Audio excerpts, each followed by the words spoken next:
The discussion you are about to see is not a fanciful tale of conspiracies, cover-ups, or secret societies. It is a work of fact, based on the accounts of the men and women who did the research, or experienced it, and live to share their stories. This is a view from the bunker.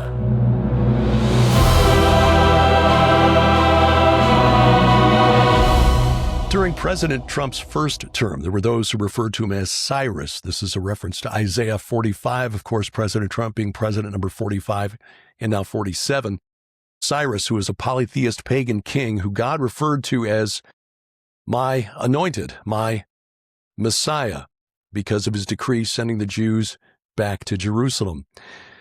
Once again, we are facing an interesting time and confrontation between President Trump and Iran, the ancient land of Persia. What comes next? Welcome to A View from the Bunker. I'm Derek Gilbert. Joining me is a gentleman who we haven't had on the program for far too long, and that's only because I've scaled back the number of times I produce this program. Just an acknowledgement that my physical shape is not what it was just a couple of years ago, but he is uniquely positioned to comment, not just because Iran is the land of his birth, but because he is a biblical scholar and a student of end times prophecy who may cast some light, shed some light on how this may, whatever comes, may affect our understanding of end times prophecy. He is the producer and director of the groundbreaking film UFOs, Angels, and Gods. Our subject today, of course, the what appears to be looming confrontation between the United States and perhaps Israel with Iran. We're honored to welcome Ali Siadatan back to the program. Ali, it's good to see you again. Good to see you as well. So good to be here. Thank you for having me, Derek. Well, thank you for being so available. This just came up today. And again, as I've been trying to conserve energy, as this autoimmune thing's got me sleeping anywhere from 10 to 12 hours a night anymore. Fewer hours in the day to work. But it occurred to me that with what's going on right now, as we're recording this, just to timestamp it on Tuesday, February 3rd. So this program will be up less than a week after recording it, but things may well have changed considerably between now and then. As of today, report of an Iranian Shahed drone being shot down by an F-35 because it was threatening the USS Abraham Lincoln in the Arabian Sea. And for people to get a geographic idea of where this is, that's south of Iran. It is the sea that leads through the Strait of Hormuz into the Persian Gulf. So the Abraham Lincoln's south of Iran right now, but within striking distance, and clearly within distance of the Iranian drones as well. There is supposed to be a meeting in Turkey on Friday. As we are just about to record this, news came out that the Iranian delegation now wants to move the meeting to Oman. And, that's true. And eliminate the Arabian or the Arab mediators who were supposed to be part of this as well. Just Iran and the U.S. talking face to face. Yes. So a lot of things going on here. And of course, Israel sort of off on the side, just kind of watching and preparing and waiting to see what's going to happen.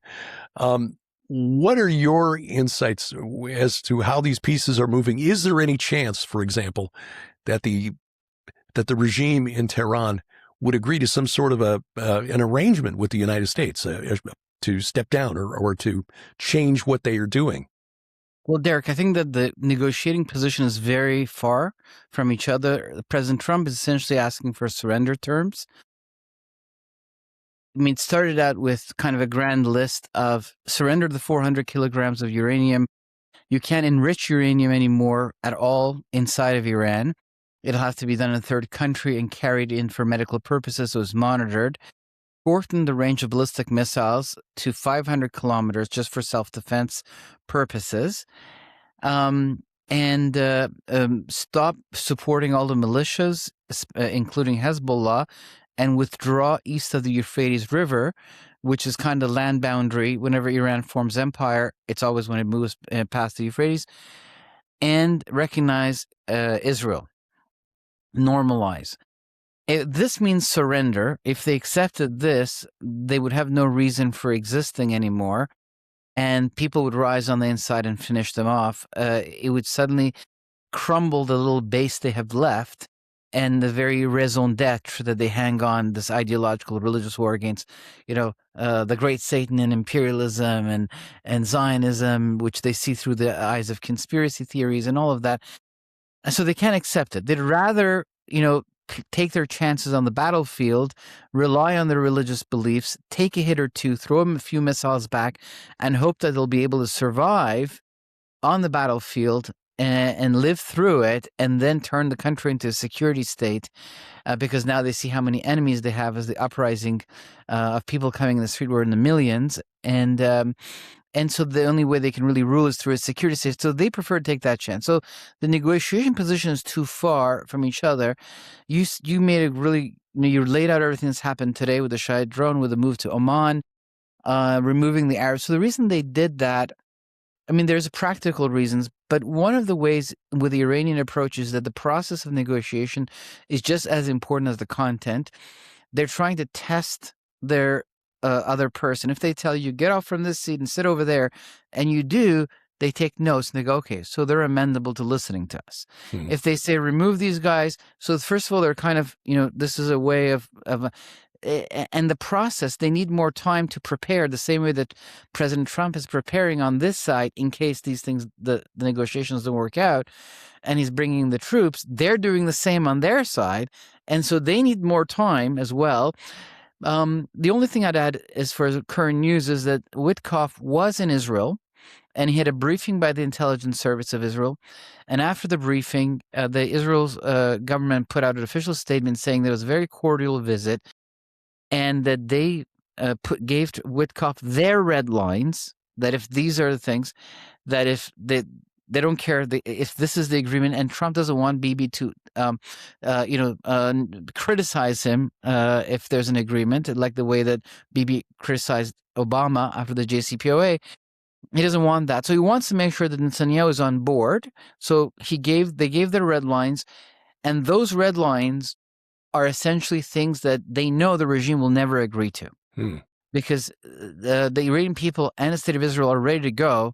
It's only the American administration, which is vast and multifaceted and has bigger considerations, and that has to be convinced and has to go through the stepping stones of, well, let's negotiate first, let's see what they have to say. America can't just come in guns blazing, especially at this point in its own story, its own internal politics. So Bibi kind of first did that, which was, these are our conditions, and then second, they said that they told Witkoff that they feel that these conversations are futile and that they will never agree to these terms. And that is true. So they have compromised. So now Trump is asking for 500 to 800 kilometer range. They're saying 2,000 for the rockets is what they want. So they've come down. He's come up. But they then said, you know what, why don't we put aside the all these other demands you have? Let's just settle on the nuclear. And then that will, open up the scene for conversation. You'll remove your ships. We'll all more relax. And then we can sit and talk about the rest, which is a ploy that they have, because their main goal is to survive Trump and then wait till the Democrats take the House and the presidency, which happened last time when Trump was in office, and it worked for them.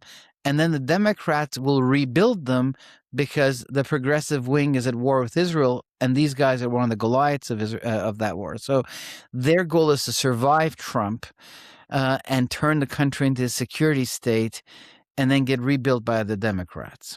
That's the thing that is just simply astonishing, looking at what this regime has done to women. And the fact that there is not a word from feminists here in the United States and progressives. They are, we saw this at the award show the other night, the Grammys, I guess, where they were yelling about immigrations and customs enforcement here, but not a single word about Iran and the treatment of the Iranian people, and the fact that by some estimates, up to 80,000 or even more have been killed by the regime in trying to put down these protests. Yeah, I know. It tells you everything you need to know about what they're really protesting. About the progressive, right? Exactly. Who they really, There's a hierarchy here, and Israel's at the very bottom of it.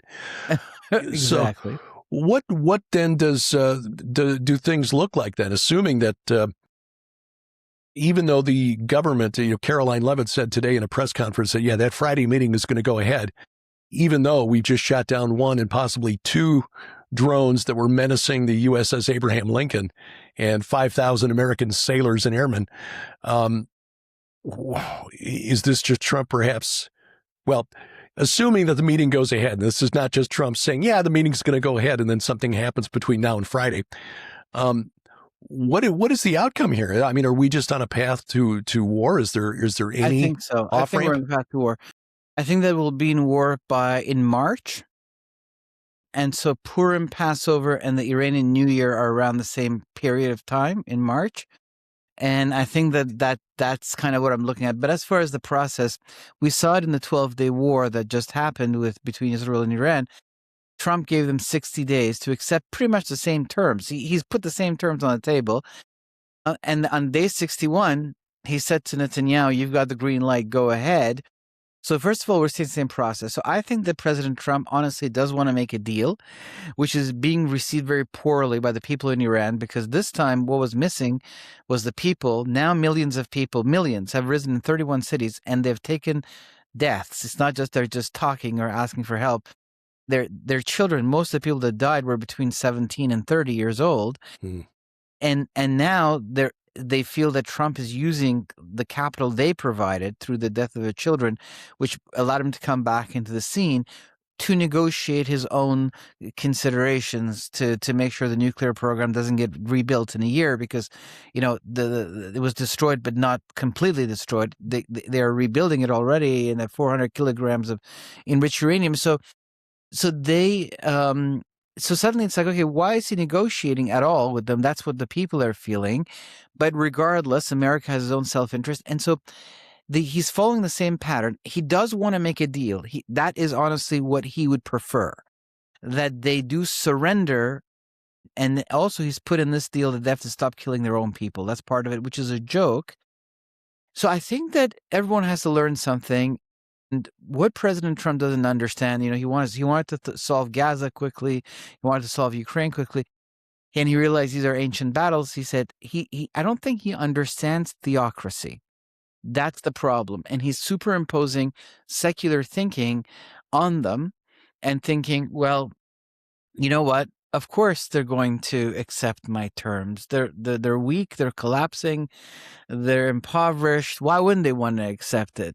Well, it's like tell an ultra-Orthodox Jew that he should let go of the Temple Mount, or tell an evangelical Christian that Jesus is not going to come back. And if he accepts that, you give him $1 million. Well, it ain't going to happen. Right. These guys there is another wing inside of them. They've been divided. There's 4 camps inside, but 2 that are powerful. There's another side that wants to make a deal with America, like Hudna, like just get ready, make a deal and build back better, and then fight another day. That side is fighting with the side that says, no, last time we made a deal, it didn't work out.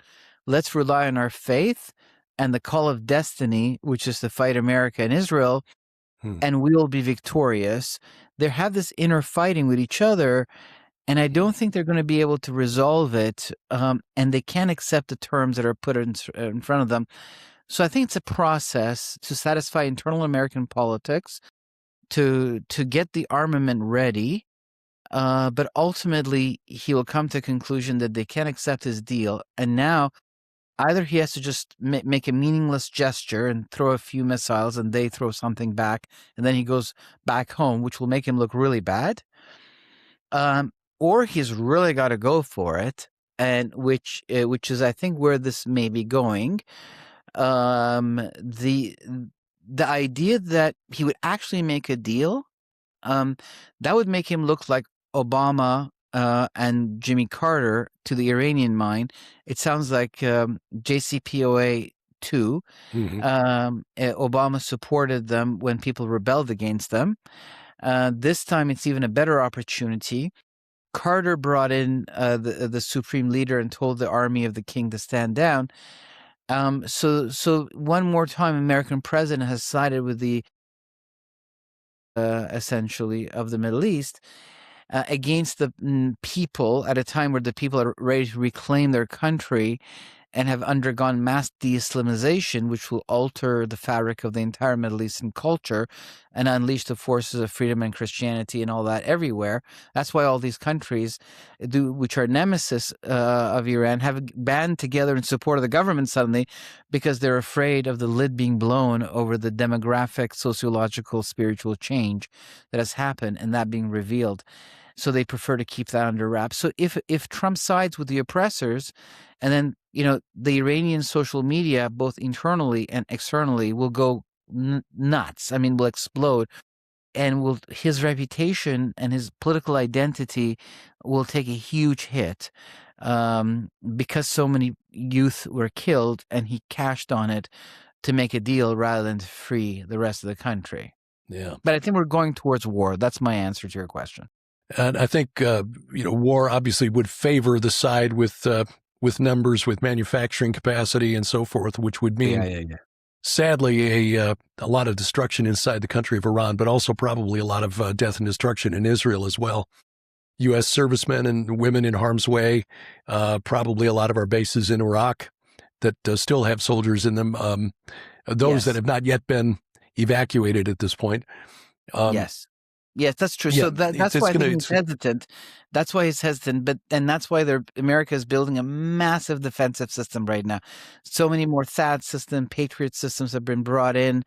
More Navy ships are going to be brought in. There's the USS Lincoln Strike Force, like you said. There's the USS Roosevelt in the Northern Mediterranean to protect Israel. More will be coming in. So, and then the attacks will be very precise and hard hitting. But obviously, you can't control war once it starts. Yeah. Well, let's talk a little bit about the spirits at work behind this, because you mentioned the de-Islamification of Iran, and we have spoken before, going back a few years now, about the young people especially viewing Islam as an Arab religion that has been imposed on them. Right. This is a religion. It's an Arab God. It's an Arab religion. These are Arab religious texts that we have to learn. Yes. How much of a factor is that for the young people who are taken to the streets?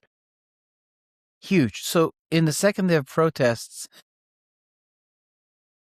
the protests went on for 14 days, but suddenly in the middle of it, they were leaderless, but then suddenly the Crown Prince came out, invited people to come out and protest on Thursday and Friday, January 8th and 9th. Everyone made fun of him on Iranian television. The internet wasn't shut down because no one took him seriously. He just had a monarchist base.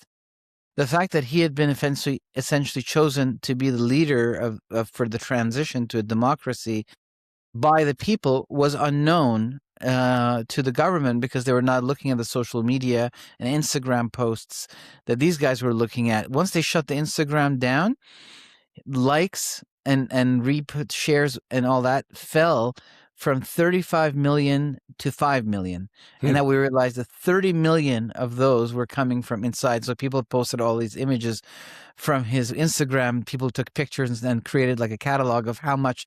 So this change, the argument was not aware. So when they said, he said, come out on Thursday and Friday, millions of people came out.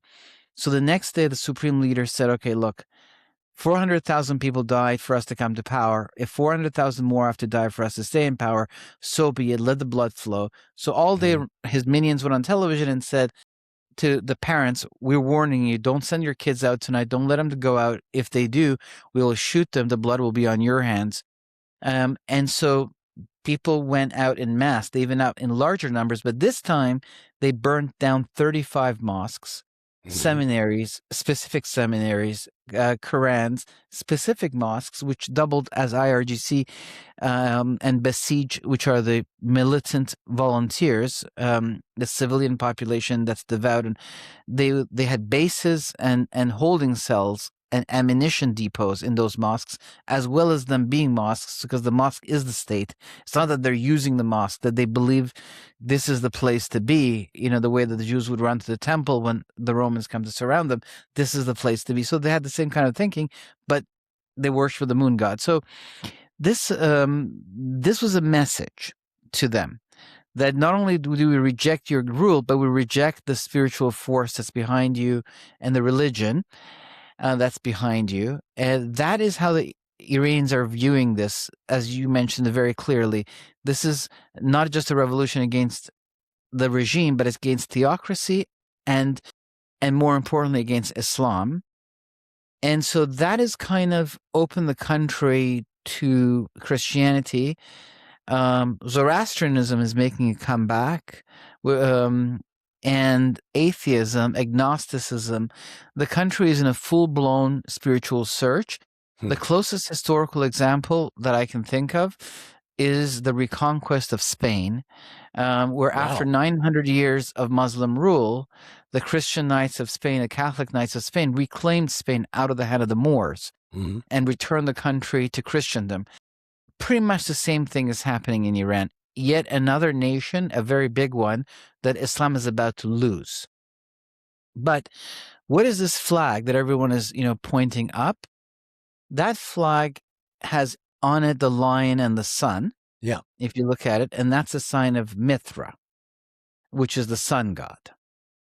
And so we're kind of seeing a shift. So for me, the sun god, if these guys are, illuminating human consciousness by influencing it, like the sun and the moon influence us, they influence the earth, influence the tide. They have many reasons why they use these signs, but that's one of the things that is being telegraphed, that they are competing with God's influence and with the influence of the Holy Spirit in the post-Christian era, and when it comes to human consciousness and perception and ideas and knowledge. So in that sense, the sun god, I think, is kind of more behind Marxism, because it's the Islamic Marxist alliance that stands against Jerusalem and the Jerusalem pillar of the West, against the biblical foundation of the West, the two antichrist spirits that talk about a utopia, an alternative utopia that competes with the Word of God. And that's kind of, so I think that what we're going to see is that in addition to Christianity and just all kinds of thoughts, once Iran becomes a free market of thoughts, once the government is no longer censoring it, and that's what everyone's very sensitive about, because it's been just so hard to live under that. That's one of the only things everyone agrees on is they want a society where no one's going to tell you what to believe in. For a while, everyone needs a break from that whole thing. And so it's secularism that unites everybody, and the left is very active in the various smaller opposition. The Crown Prince has emerged as the symbol of transition, but there are other smaller guys. In the 21st century, the people who grew up after 2010, they do lean towards socialist democracy, and they didn't know the time of the king. So what we're seeing in the Commonwealth especially, but also in America, is that through the university system, you have this Marxist wokeism, it kind of, the left, the woke left, they call it. I think we're going to see the rise of that in Iranian society with Christianity, with liberalism and capitalism, and a pivot towards the West and towards Israel for sure. We're going to see that come up as well. Through the university system. When I hear sometimes the opposition leaders in the left speak about Israel, they say basically, we can, we don't like Islam, but we can't close our eyes on the crimes of Israel. They tend to see Israel through the eyes of the global left, right? So they want to, so this is kind of like if the revolution is successful, meaning that the people are ready to go and Israel is ready to go, Israel sees the regime as an existential threat. They don't care that they got a beating during this war. They're going to rebuild all their tentacles. Right now, they're selling as much oil as they were under Biden. And so Israel wants the head of the octopus to be taken down instead of spending all these resources on all these tentacles. They feel that they're willing to take the missiles should they come at them. And it's like when you have a bandage that you just want to rip off quickly, they're willing to sit through it and go for it. So the Iranian people as well. So should America come to the conclusion that it cannot make a deal with theocracy, which I believe that's where we're going, and unleash, the power of the Yankee Republic, mighty arsenal, and Israel, they're going to shoot at it. Israel's going to be involved with cybersecurity attacks and all kinds of things, but they will shoot back, and Israel is their target. So if they shoot back at Israel, this will give Israel the permission to really open up its defenses. So if we do see that and the transition is successful, then I see that there'll be a time of reprieve. There'll be a Sabbath of history. But after that, I can see that the left will put its strongholds. And if there's a parliament, even if it's a constitutional monarchy like England, but if there's a parliament, eventually this parliament could fall in the hands of the left, the way we see the Labour Party in England or in Australia or in Canada. And we can now see, Iran become again part of a regional Islamic Marxist alliance. But to everyone's surprise, Iran's parliament will be on the Marxist side or left-leaning side. So there'll be tons of great, emotions and belief and feelings towards Israel, because tons of people in the country want to make friends with Israel. Israel has all kinds of water technology that wants to come in. But in a democracy, you can be in the opposition and cry and scream all you want. If the majority of the parliament decide that we're going to, ally with Turkey and Qatar, and then, unfortunately, the army has to obey. So that equation is shifting from the crescent of the moon to the rising of the sun. If you want to see these symbols, from I think the house of the moon god to the house of Apollo, and the influence of Marxism in a modern sense, I think that's kind of the emanation for now, because these things can evolve. Systems of thought can evolve. But yes, go ahead. I was just going to say, so we're getting into the realm of what Sharon calls theopolitics here, which is what I was hoping we would do, and that is something I hadn't considered before. The Islamic Marxist alliance, which we've seen a number of places here. I mean, we see in the United States the students who are protesting for Palestine, who clearly would not want to live underneath a true Islamic theocratic rule in Gaza, what Hamas would want to reimpose on the citizens there. They know not what they do, but it's a marriage of convenience for now. I had not considered, what comes after the Shah. I mean, not after the Shah, but after the Ayatollahs. If an attack is successful and there is a regime change, we could wind up with something that's, as far as Israel and the West is concerned, perhaps no better than what is in place there right now. Well, no, I think that we're going to see a free market of ideas. Like, look at, for instance, the Prime Minister of Canada. Mm-hmm. He declared a Palestinian state while the hostages were still in the tunnels. Right. And so it's that kind of a thinking where, not everyone in the Parliament of Canada was on board, but he controls the majority of the seats. Or the United Kingdom is undergoing a counter-revolution against, the Labour Party. But the Labour Party of England was created by the Fabian socialists as an experiment to show that they can come to power, and they have come to power. So it'll be more like, think about it this way: the clerics have created a system that's a little bit weird and doesn't fit in the world order. It's these priests with their little Taliban-like ruling, except they're not controlling Afghanistan or the fishing village of Qatar. They're controlling Iran, which is in the imperium of Nebuchadnezzar. So by actually shifting Iran into a more normal Sudanese society, it can now take its place in the imperium. And that's what we're seeing happen right now. Where the United States and Europe are able to now fill the void that Obama created when he withdrew from the Middle East. Now that Israel has won and destroyed the Shia Crescent, and Russia and Iran are retreating, England, France, and America are filling that void. And so the eagles of Rome are connecting to the ancient imperium of Persia as different heads.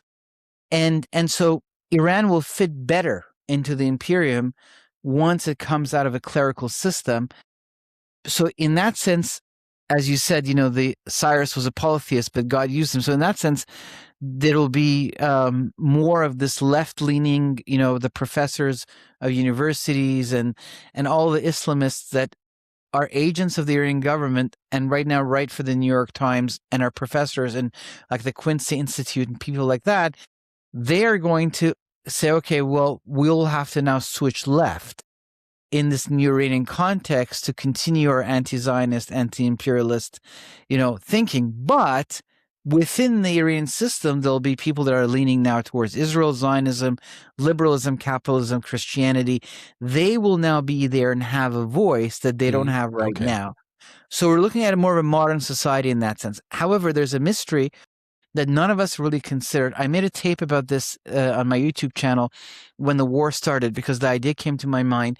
But now everyone's talking about it, even in the Jewish community, which I like because I think that's a confirmation from the Holy Spirit when a lot of people talk about something. And I want to share that with you right now if this is the right time to do it. Please.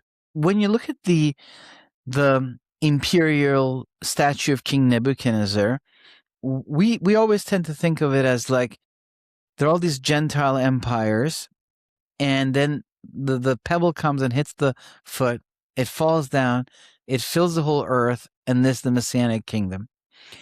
And these empires are all ruled by the forces of the devil, interrupted by the Christian age where the Holy Spirit comes and pushes back, but God allows a final, flare up.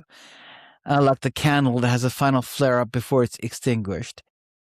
However, there is a distinction between these empires that we haven't really looked into. And that has to do with the fact that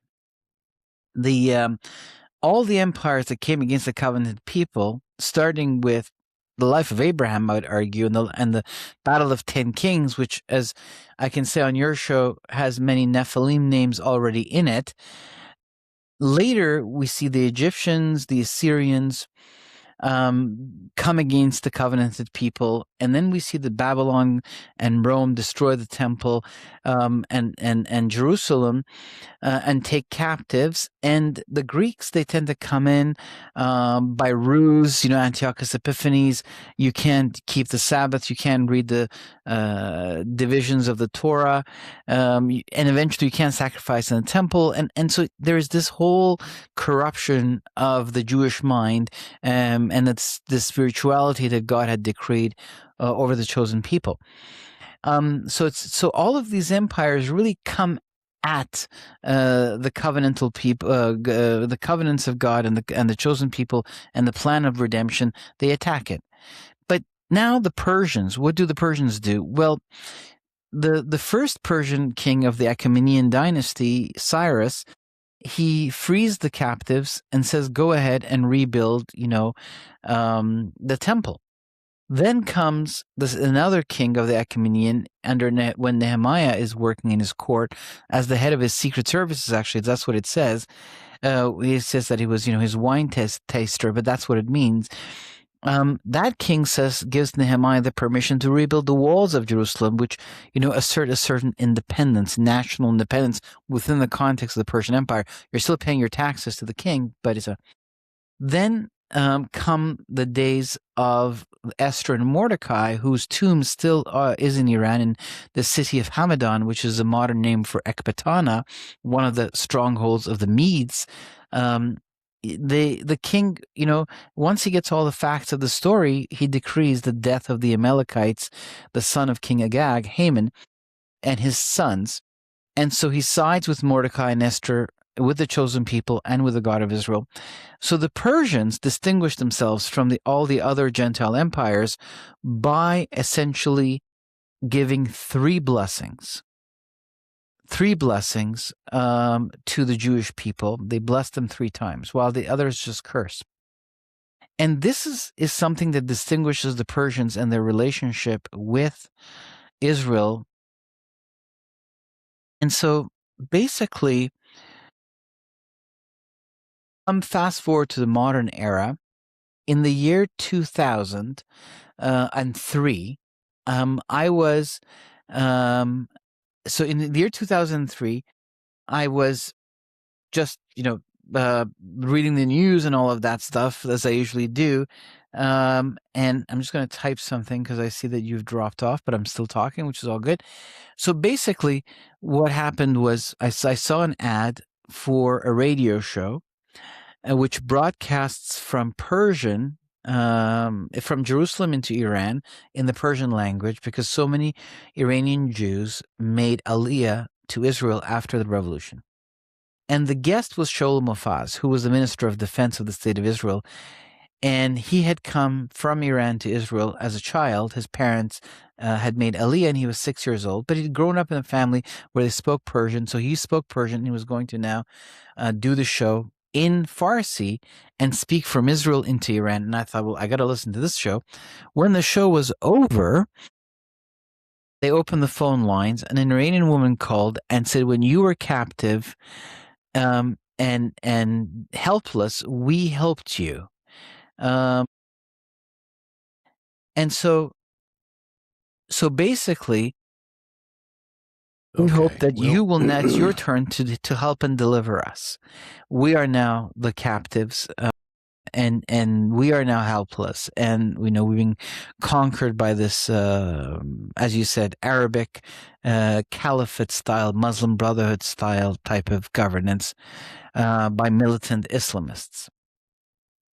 So at that point, I don't know why that stayed in my heart. I thought, it just hit me like through the Holy Spirit. I'm like, there's something to this. This was in 2003.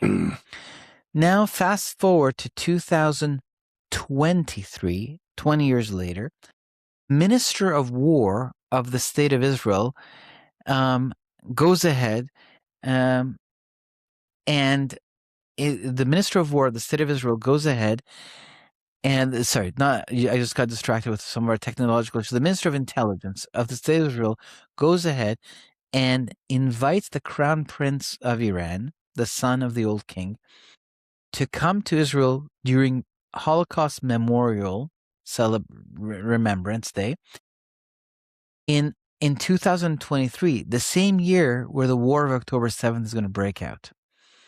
So he brings him over, and then she gives an interview, and she writes, which I have the video, but she also writes an op-ed piece in the Jerusalem Post, and she says that while she was standing at the Western Wall at the Kotel next to him praying, her soul changed, whatever that means, and she felt that Israel would have a role in freeing the people of Iran and repay its ancient debt. So 20 years apart, a Jewish woman and a Persian woman said exactly the same thing based on the same biblical architecture of a blessing that returns. And I thought, wow, that's interesting. Now the confirmation has come to a new place. So when the war began and the hostages were taken, I thought, what if this is how God's going to free the hostages and free those who are hostage by Islamic militancy? And it was made very quickly clear that the war's patron was the Islamic Republic in Iran. And I thought this could be the time where Israel does play this role to return this ancient debt. And let's see where this all goes. So I made a whole video explaining this, and that could this mystery be at the basis of, the architecture that defines this moment in history. And so we are now with the 12-Day War, which took away the aura of invincibility, where these people who were ruling through a psychology of fear and controlling a very large population that didn't agree with them but feared them, and by coming and killing people that everyone thought were literally untouchable, like the head of the IRGC, that then really took away the aura of invincibility and encouraged people to kind of shake out of the stronghold of fear, and with a delay they poured into the streets. So Israel is playing that role. And I think that is another spiritual element of the Bible that may be playing into this event that's ahead of us, that Israel is essentially putting conditions on the table to Trump and saying these are our red lines, and Trump now has to work with those, but Israel knows them very well and is putting in conditions that they know that they can't agree to. Therefore, Israel essentially sealing the fate of the course of actions, which would then lead us into a war of deliverance, fulfilling this ancient architecture, biblical architecture that we hadn't really noticed because we lumped all the empires in just, this is a dream of Nebuchadnezzar, these are all the empires, and this is the chosen people, and this is the stone that becomes a mountain and fills the whole earth, and that's it.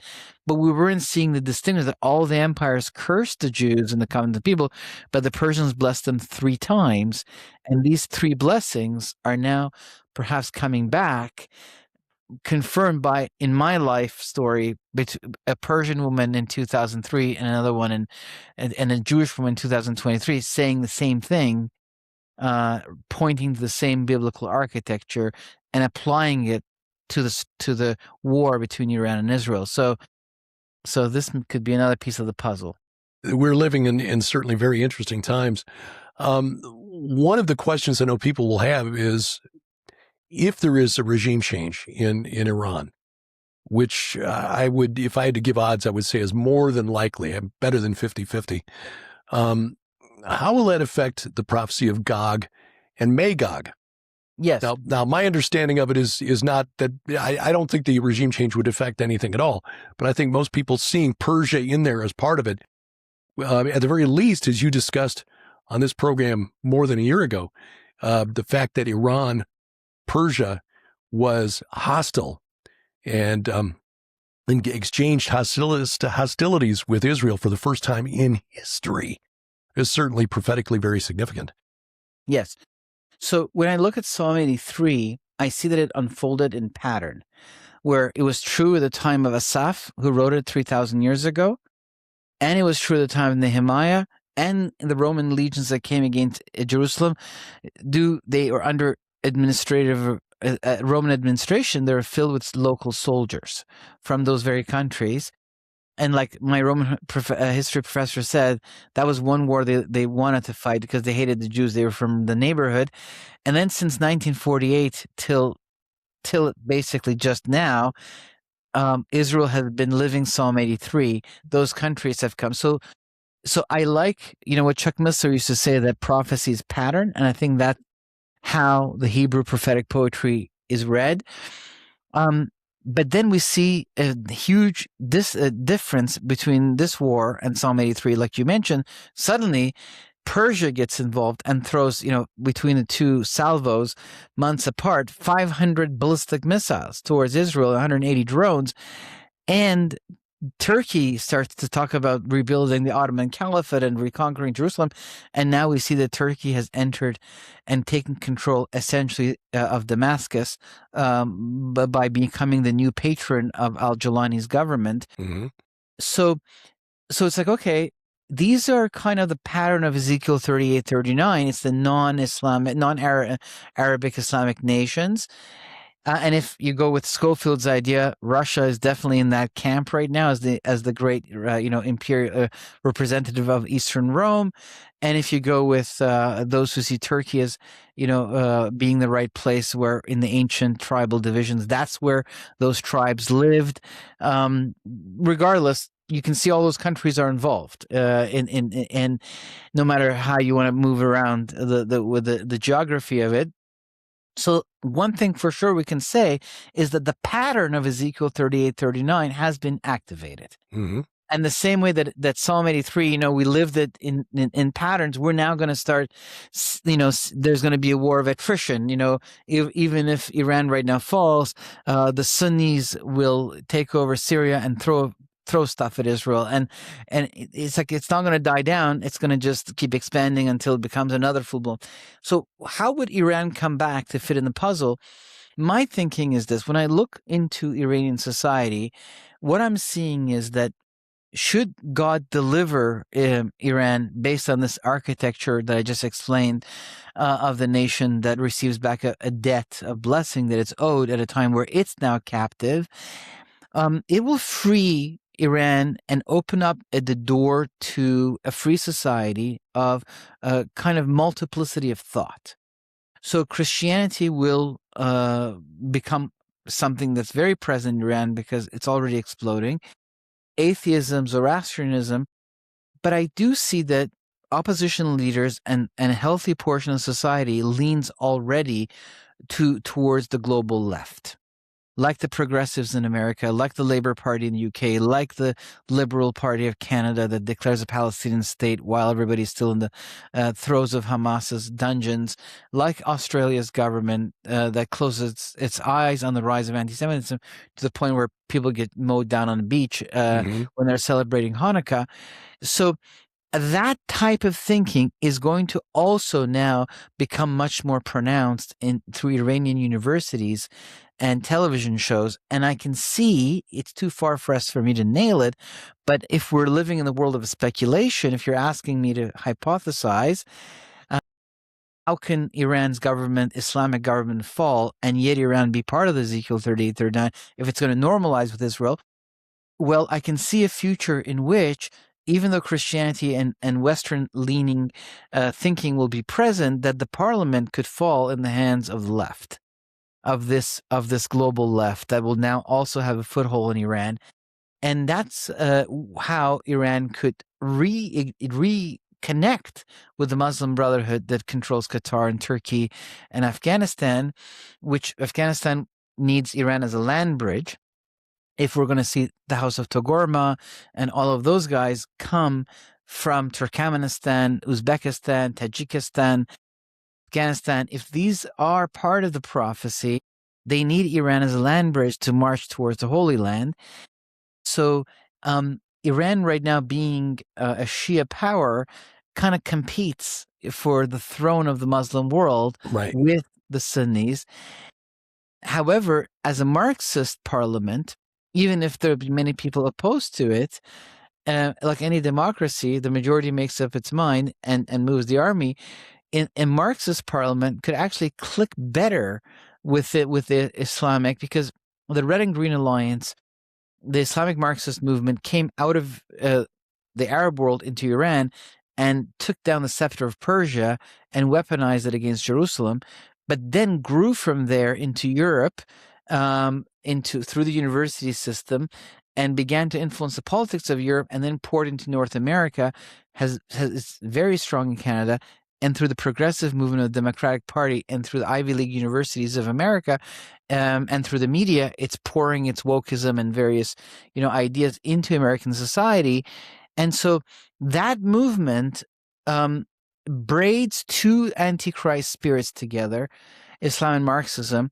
And so Iran could shift from one influence to the other. And I find it interesting that what we're seeing is that people are raising the flag, the old flag of Iran, which has the sun and the moon on, the sun and the lion on it. Yeah. And that's the sign of Mitra, which represents a sun god, which is, Apollo, I guess, if the names shift. Then we can see that one influence is being diminished, Islam, because definitely people in Iran have left Islam, but another influence is emerging, which may be the one that controls this other form of thought. So that's how I see Iran being. And it's funny that you asked me, because I'm just writing an article for All Israel News about this, because a lot of my Bible prophecy friends are having this conundrum: how can Iran be freed and yet be part of Ezekiel 38, 39. Right. I have the benefit of the goggle, and I'm in there looking under the water. I have a little bit slightly deeper insight into Iranian society, and I can see that anti-Zionism or anti-Israel feelings are present regardless of whether these guys fall or not, and can emerge under the leadership of the global left. Mm-hmm. And some of the Islamists themselves, defeated and cast aside because now they're a small minority, will actually come back for their revenge in that movement. So they both want to destroy the plans of God and replace it with an alternative, whether it's the Caliphate of Islam or the utopia of Marxism. And so basically they're going to, that's how it's going to come back. Now, between now and then, we can expect a Sabbath of history in the Middle East, a time of redemption and a break. I mean, it's easy for us here to take Bible cruises to Alaska and want these prophecies to unfold one after the other. But for the people that live in the epicenter of the birth pangs, we need to give them a break. And also this judgment that comes on this Goliath of the Islamic Republic, it's going to weaken this movement globally that's spreading even in the United States ideologically to challenge the Christian inheritance of America and the biblical foundations of the nation. I mean, that's what Kamala Harris said in her inaugural speech to the Teachers Union, that she represented the progressives and Trump represented the old ways, the traditionalists, those who want to take America back, but she was going to take America forward into the age of progressivism. And yet the American voters came out, you know, when I looked at the statistics, the top voters were Christians, Latinos, African Americans, Protestants, Catholics, but Christians all across the board, you know, heard that and said, no, we don't want this. And I remember the same turning point where Hillary Clinton said that she was going to accelerate the sociological changes of Obama, which really rallied the evangelicals behind Trump. So definitely America is the kind of holding as the last bastion of English Christianity and German Christianity, as opposed to, you know, the mainland of Europe that's already fallen to variations of this ideology, and the Commonwealth is wrestling with it, even though it's really encouraged by the Trump movement in America and kind of a counter movement in England that has started, which kind of leads the Commonwealth sociologically.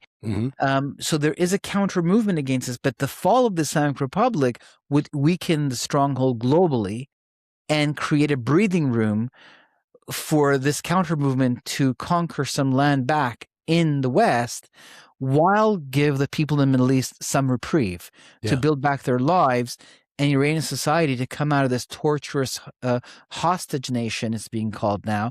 As I said, the hostages are being freed. And yet, after everyone's licked their wounds, I can see that in the Sunni world, the Muslim Brotherhood continues to expand. And I can imagine that in the more modern nation like Iran, it's the left that's going to start to put its foot down, because so many opposition leaders and university professors already lean in that direction.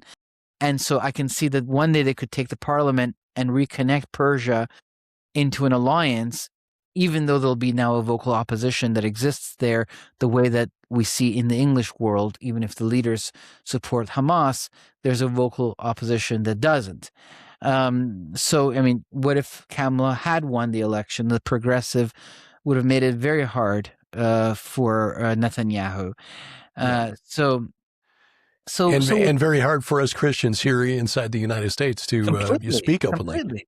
Completely. So, as we said back in 2016 when Trump unexpectedly won that election against Hillary Clinton, we just have a reprieve here. Let's not fool ourselves into thinking that this globalist, Marxist, leftist, Antichrist spirit is going to stop. Yeah. Yes, exactly. So, applying that to Iran is...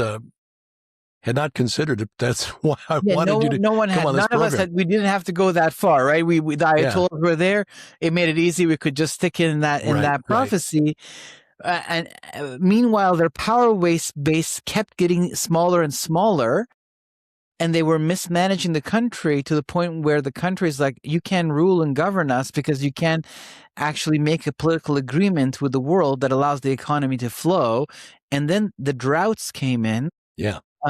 Because they build dams in an incorrect way, and then they shut the electricity down because there's energy shortage in a country that's an energy producer.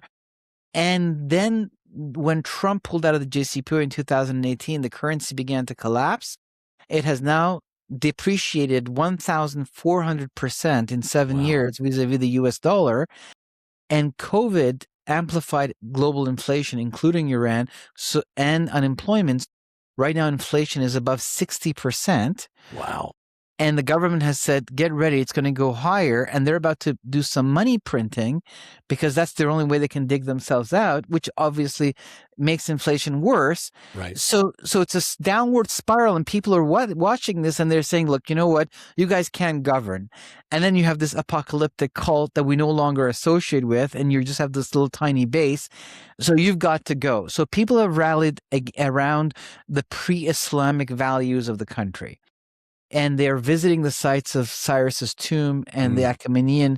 When I went to Persepolis in 2000, in the early 2000s with my wife, there was nobody there. There was no guard. There was no place to buy your ticket. You could touch everything.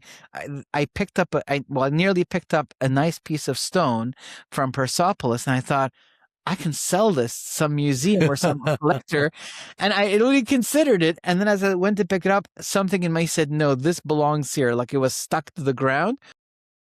And then suddenly we saw that now there's like 4-kilometer, 5-kilometer lineup of cars trying to get in. Wow. As people have rallied behind this pre-Islamic identity. And they've rediscovered, their culture, and so it really is. When you look at Iran, it felt kind of in a moment of weakness during the Qajar dynasty, and then in the 20th century came the Pahlavis, and Iran began to rise, and then came the Islamic Republic. And even though it's very ugly and dark, yet it has grown. Iran's power. Iran has now reached the Mediterranean, has reformed aspects of the empire back. So I don't see that stopping. I think Persia is on the rise to take its place in the final, version of the statue of Nebuchadnezzar. And that's where it's headed. And that's why the clerics have to go. They're a misfit in the Imperium. But yet this ancient blessing that the Persians gave 3 times to the Jewish people is coming to rescue them and is providing some light and reprieve in the middle of the birth pangs of the apocalypse, between the wars and rumors of wars. We're about to go from war to rumor of war, and it's going to be a breathing time. But I can see how the left is going to seize Iran, or whatever it becomes, because right now it's just, building itself. Like eventually maybe, the wokeism, Marxism, Islamism all combine to create yet a new religion that we don't even know of, when we'll have a name for it, the Shpiklingi, that will eventually, come out of these universities. And I can see that the parliament could re-engage with the broader Muslim world and form an attack against Jerusalem. So the birth pangs have begun of Ezekiel 38-39, but it has stepping stones to its final, fulfillment. And you could even see that it may kind of happen and lead to the covenant of peace, the one that we believe, the covenant with Shaul that so many dispensationalist scholars, saw as the beginning of the 70th week. And yet at the end of the 70th week, we could see those countries animate again. So the war of Gog and Magog can have a pattern that is happening right now that we just saw. We just witnessed it. That was its first, hello. Now it can have a second one, and then after the 7 years, it can have its last one, which ties into Zechariah 14 and, the prophecy of Joel and the book of Revelation and all of these places where that war, because we tend to think in the Greek mind where we want to see a single fulfillment for every single prophecy and passage. But I'm confronted with the reality that the Bible doesn't work that way. When Matthew says, out of Egypt, I called my son. Well, you look that passage up, and it talks clearly about Israel coming out of Egypt. Yet Matthew, sees it as, this is the covenantal seed. The God says there's the seed, and so the seed, the plural seed, and the singular seed, he's mixing it together, and he's saying, no, this also applies to a pattern. Abraham went down to Egypt, and God called him out of Egypt. Israel went down to Egypt, and God called him out of it. The Messiah went down to Egypt, and it's all the same thing. It's the covenantal seed, which is the Son of God. And so he's applying the Bible, he's reading it through a pattern system, rather than going, no, this can only apply to Israel, like Antiochus Epiphanes. We thought it was all done until Jesus comes and says, no, this is a pattern about the future. When you see the abomination of desolation spoken of by Daniel the prophet. So it's like, oh, he resurrected it. It wasn't about Antiochus. In fact, the story of Hanukkah can provide us deep insight about the second coming, same as the story of Passover, when the Lord lifts up the cup and injects himself into the Passover Seder. He makes himself the lamb of the Passover. Well, he activates that story not only for the past, but also for the pharaohs to come. The one that will be here, the one that fights Goliath's, the seed of the serpent, that pharaoh. So definitely Ezekiel's prophecy has started, the pattern of it, and now we're going to see it expand, even though God will inject redemption in the middle of all of this. And I think that the sign of Mithra rising in Iran tells us that there's going to be a left-leaning government at some point, or whatever ideology these guys come up with, that's going to be the thing that makes it that Iran falls back in line to be in that passage. But meanwhile, not only are people freed and breathed, but also the new government will be more suitable to take its place in the world order rather than be this misfit. Because remember that Persia is in the statue of King Nebuchadnezzar. Right. And so it's part of the imperium of which the United States and Russia and Europe are a part of. Yeah. It's not a distinct country like India or China, and it is not an old empire of the Semitics like in Assyria, Egypt. They're not Semitics, but you know what I mean? Like the Arabs control those areas, the Semitic people. But those old empires are in the belly of Persia. So when Iran falls within the imperium, its influence expands in that region.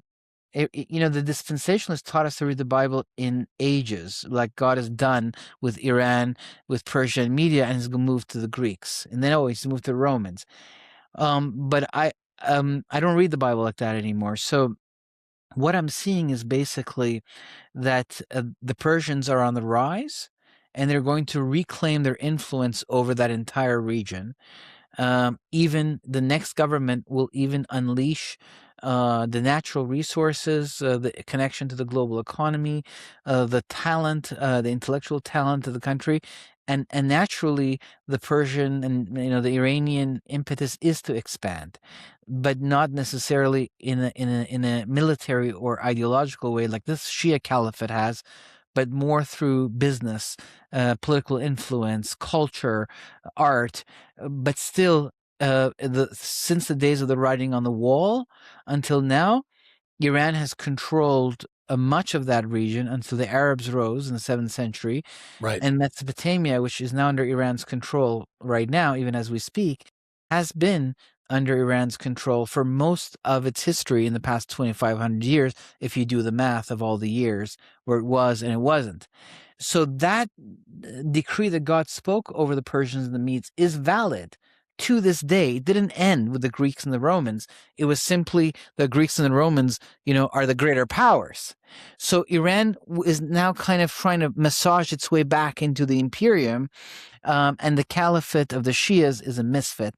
So in many ways, I think we're going to see things fall in line prophetically and prepare us both for the final world empire and the war of Gog and Magog. The removal of these guys is actually going to set those things up while releasing reprieve and light and the returning of an ancient debt, which is the basis of the architecture of Israel, influencing Iran right now. And opening the door to the gospel. But we pray for that light to be the church shown. in Iran is growing faster than any other church in the world, they say. And I'm wondering, is that because of persecution? Will it actually saw what happened in Eastern Europe and Russia, where it was more like a wave? I'm wondering, in the back of my mind, are we going to see now an expansion of the gospel to fill the spiritual thirst? Or are we going to see a flattening of it because the persecution is done and people can now turn to materialism? And they're not confronted with the caliphate that leads their mind to question religion and God because it's forced down their throats. So we'll have to see how it all goes. There's a lot of mysteries. We don't have to answer all of it. With, before I used to always try to get ahead of these things and try to guess, but I think with age I'm happy now explaining to people the Bible after it happens. I don't need to be the guy that, nails it before it happens. I'm okay because it's as powerful and even more accurate to just let it play out and then say, this is how, this is how the cookie crumbled. So, yeah. Well, Ali, thank you for sharing your time and your insight with us because, again, this is some new ways of viewing the situation. And I think your analysis is right on, that this is actually going to set the stage. But that makes sense because God's word is that it's going to happen. We may not understand how it's going to happen, but the way things are breaking right now, it's like, okay, yeah, this does not interrupt the path toward what God has foretold. It is leading us there and in unexpected ways. It is a very exciting time to be alive. And that is why that when you wake up in the morning, you realize that from the beginning of creation, the Lord chose you, me, and everyone else who's within the range of our voices to live at this point in history for his purposes. And of course, the question is, what are we going to do while we're here? That's a great point. That's a great point because for a lot of us who've been prophecy buffs, going back to let's say for me, the early 1990s, it seemed like just an academic experiment. And it all seemed like it was going to happen like this. Like one day we're going to wake up and there's the Magog invasion. There it is. That kind of a thing. But now that we're living it, we're realizing that it's interactive and we have a role to play. That we don't just go, well, it's supposed to happen. Darkness is rising. Well, let it because it's supposed to happen. No, you got to speak out against it in your generation. You got to be that person that says, I did speak out against it. Right. I did shine a light. Whether and how do you know what God's plans are? Maybe like here, like we're all surprised that God is sending reprieve into Persia and therefore into the Middle East. Well, that wasn't part of our, on our bingo card, and now it's happening. So how do we know if we speak out against these forces that it doesn't push them back and create? So it's interactive. The apocalypse is interactive. Right. Amen. Ali Siadatan, his website is thinkagainproductions.com. Check the notes below because I'll also put a link to Ali's YouTube channel where you can check out his teachings there. And he's in demand as a speaker and as a guest on other podcasts. So again, Ali, thank you for taking time out for us this day and look forward to talking with you again soon. Thank you very much, Derek. Appreciate it. Check the notes below and there you will find links to the website for Ali Siadatan. That's thinkagainproductions.com, and to his YouTube channel where you can access his teachings. And I do recommend him. He is a deep thinker, especially with his unique insight into the political and spiritual situation in the Middle East. I understand he is in Knoxville, Tennessee, as I record this. He's going to be a guest on the Confessionals with Tony Merkel here soon. So if you're looking for more content with Ali Siadatan, you can find him on that podcast here very, very shortly. Thank you for joining us today. VFTB.net is our main website. You can find us there. Of course, our other websites, DerekPGilbert.com and GilbertHouse.org, which is our main website for everything that Sharon and I do, which, of course, includes the what I honestly think is the longest-running podcast on the internet. That is PID Radio, Peering into Darkness. It's what we do, and we've been doing it since 2005, and all of our archives are available there at the website, pidradio.com. You find us on X at View from Bunker, at Derek Gilbert, and also at Gilbert House _TV. Our YouTube channel, at Gilbert House. Please subscribe, share, click the bell for notifications, hit the like button, and then download our free mobile app to your smartphone or tablet. We've got apps for iOS, Android, Amazon Kindle Fire devices, and links to those app stores at gilberthouse.org/app. You'll also find it at vftb.net. Just look for the link that says free app in the top menu bar. We've also got versions for smart TVs and set-top boxes, Roku, Fire TV, Apple TV, Google TV, Android TV. Just go to the App Store for your TV or device and add the Gilbert House Ministries app or GHTV, and you can find these videos there, right there on your big screen.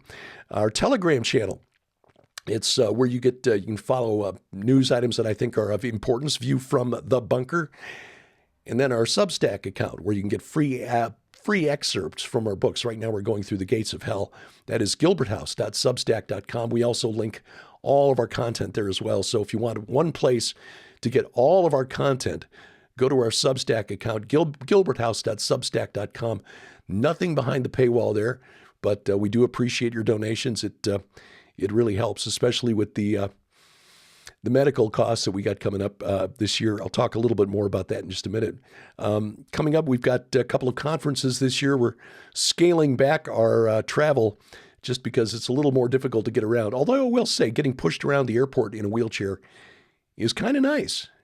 Just, tip the young man or young lady who's pushing the wheelchair at the end of the and you get priority boarding and great parking places too, because got the little tag that goes on the mirror now when we have a place to park. So, but it is a little more challenging, and so we'll be in Ohio for the Go Therefore conference in July. That's July 24th and 25th. Dr. Mike Spalding is organizing that conference, and more information will be available soon at gothereforeconference.com. Remnant Rising 2.0 from Hear the Watchman, coming back to Springfield, Missouri. That's August 7th through 9th at the Oasis Hotel and Conference Center in Springfield. That one will be there for sure because we can drive to that one, and that makes it pretty easy. And again, with the tag on the mirror, we get a great parking place. But we hope to see you there. Last year's event was fantastic. Absolutely fantastic. Donna Howell, Mondo de la Vega in particular, just blew the doors off with their testimonies and with their preaching. And so we got a kind of high bar to reach at the conferences this year. You can find more information at hearthewatchmen.com, hearthewatchmen.com. Got some good news this past week. I have been approved for insurance for the next stage of treatment in this neurological thing that I've got going on. That's why I wear these gloves, by the way. They're copper-infused compression gloves, and they seem to help my fingers. But basically, the condition I've got, which is pretty rare, I guess only 0.1% of the world has ever experienced this. My immune system is attacking the nerves in my extremities, my hands and my feet. So my feet numb and basically paralyzed at this point. I can get around with a cane, and I've got braces that keep my feet from, dragging, so I can, stomp around like a kid on Romper Stompers. But with my fingers, it's, fine motor skills. So buttons, zippers, snaps, things like that are becoming a challenge. So the next step is something called intravenous immunoglobulin, where they infuse me with immunoglobulin to swap out the immunoglobulin, the immune system markers in my body, apparently, that mark the coatings of my nerves as foreign objects that need to be attacked. It's a lengthy process, 5 straight days at the infusion center and several hours a day. And then coming out of that fatigued and with other potential side effects, headache, nausea, that kind of thing. Nothing, life-threatening. But without insurance, the treatment would have been beyond our means. So thankfully getting approved for insurance and having the insurance company say, yeah, that's covered, that is an answer to prayer. So we will be moving forward with that, and that'll probably disrupt our work schedules just a little bit, because this is a kind of treatment that may have to be repeated, depending on how I respond, every 3 to 6 weeks for the foreseeable future. So it is what it is. The Lord telling me, slow down, to sit in your chair, read, research, write. And, if we have to do the podcast from the recliner in the living room, we can deal, we can accommodate. So anyway, that's the medical report for this week, and I appreciate you sitting through that and lending us your ears and your eyes for the last hour or so. You can, if you're subscribing to the audio podcast at someplace like Apple Podcasts, YouTube Music, Amazon Music, iHeartRadio, Spotify, Spreaker, Pandora, wherever fine podcasts are sold, we'd appreciate if you spare a moment to leave us a good review. Our program is a production of Gilbert House and released under Creative Commons Attribution, Non-Commercial, No Derivatives no derivatives, 4.0 international license. We wrestle not against flesh and blood. Good night, Oliver, wherever you are. I'm Derek Gilbert. This is A View from the Bunker.